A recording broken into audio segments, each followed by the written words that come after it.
So let me talk about this.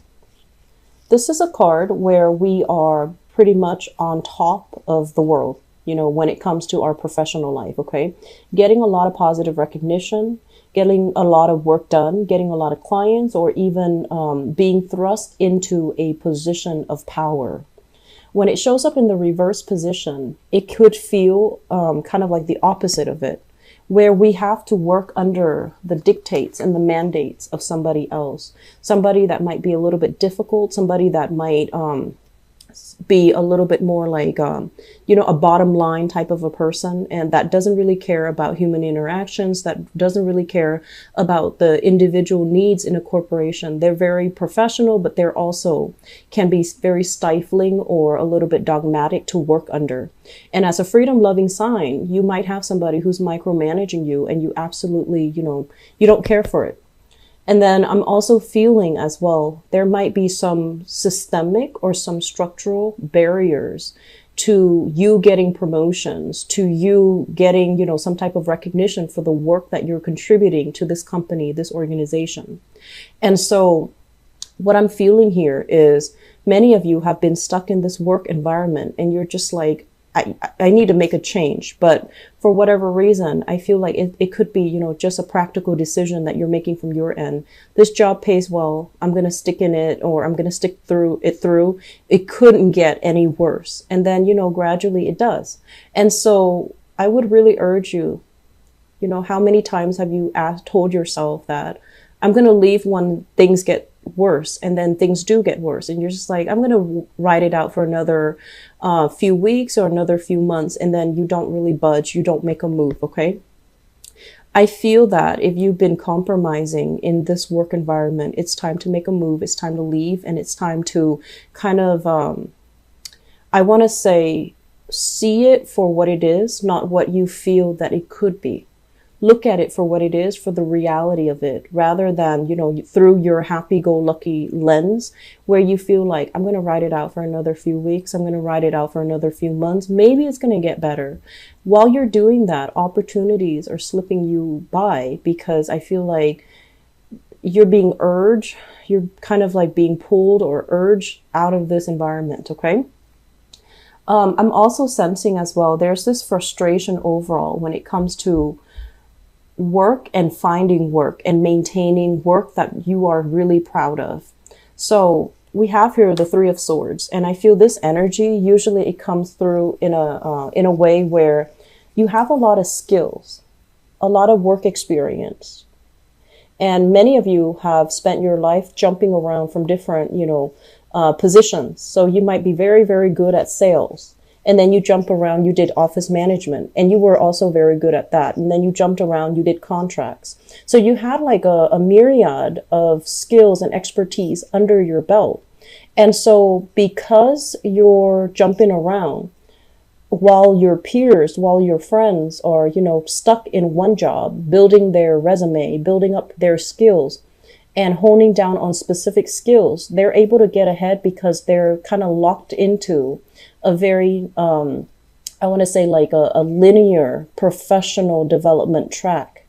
And despite having all of these skills, employers might see you as somebody who's a little bit of a high risk candidate. They see you as someone who's very dynamic, but they might not hire you because they're just like, well, this candidate, they have so many things under their belt. They've jumped around from job to job. I don't know if I can trust that they're going to stick around with our company.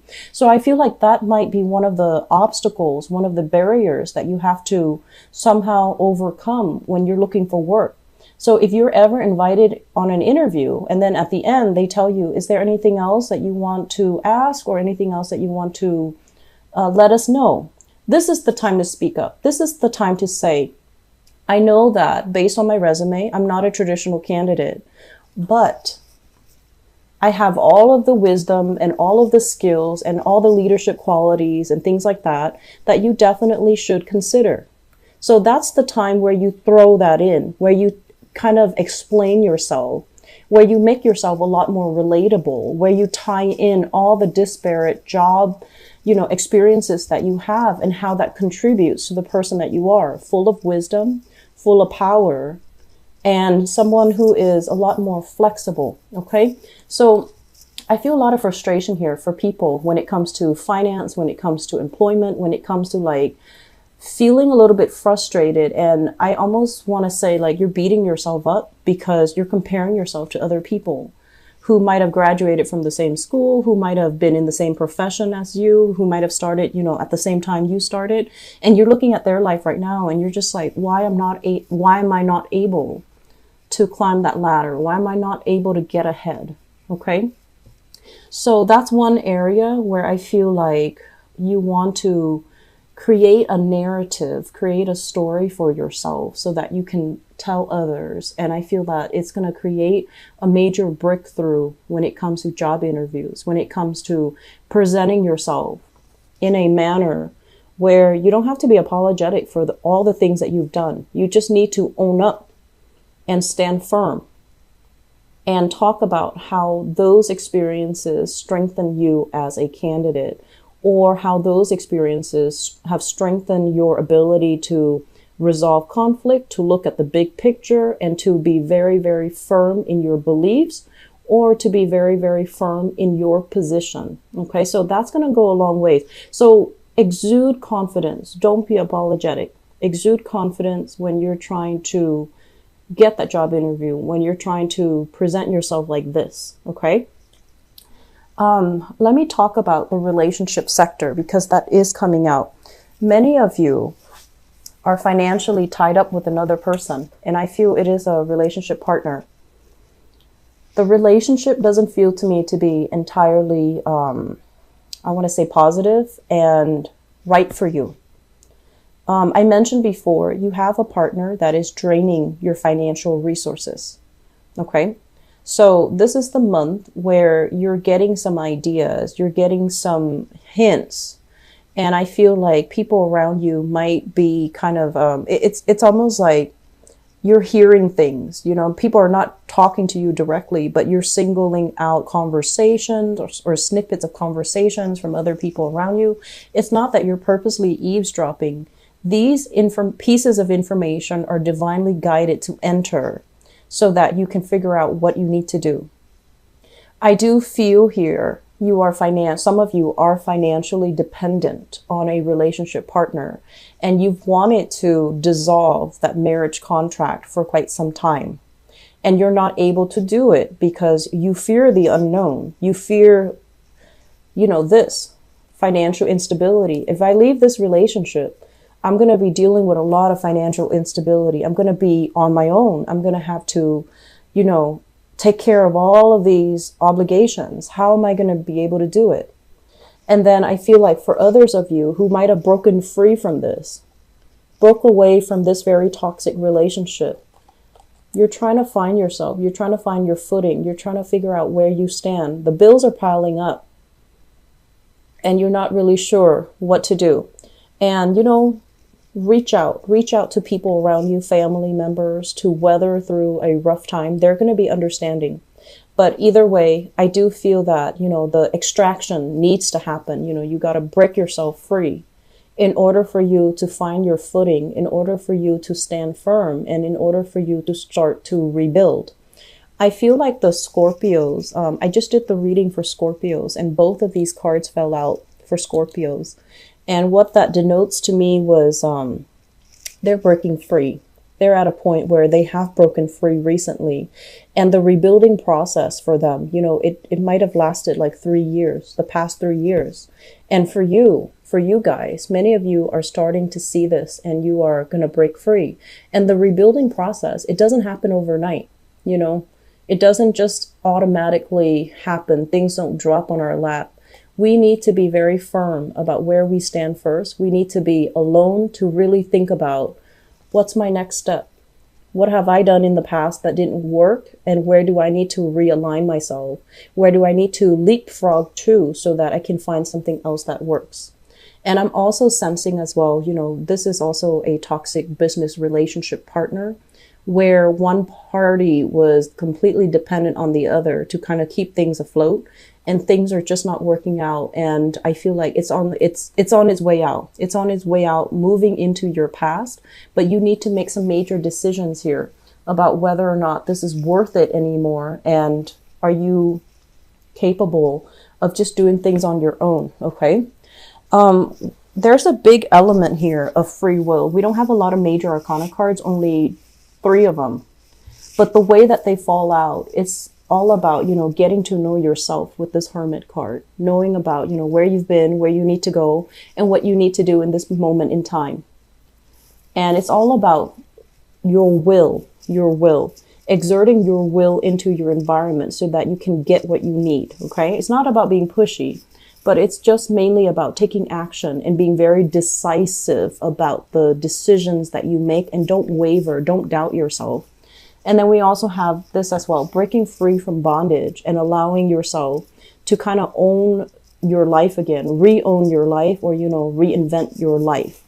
And so the other cards scattered throughout deals with a lot of inner conflict, inner tension. And it also deals with situations where, how did things get like this? How did I allow myself to, ignore things? How could I sweep things under the rug for so long? How did I'm sensing let myself go. So this is not taking care of things when they're due, not taking care of the practical things in our lives, not taking care of the foundational things in our lives, such as, paying the bills on time, or taking care of I'm seeing for many of you, you might have been a little bit grief stricken the past few years because of, people passing away, deaths in the family, or even estrangement when it comes to you and your children. And then the house might have fallen apart and you never, got things repaired in a timely manner. And now that you're kind of waking up from this slumber state, you're just okay, I need to tackle things head on. Where is the money going to come from? How am I going to be able to balance out that budget? How am I going to be able to manage everything?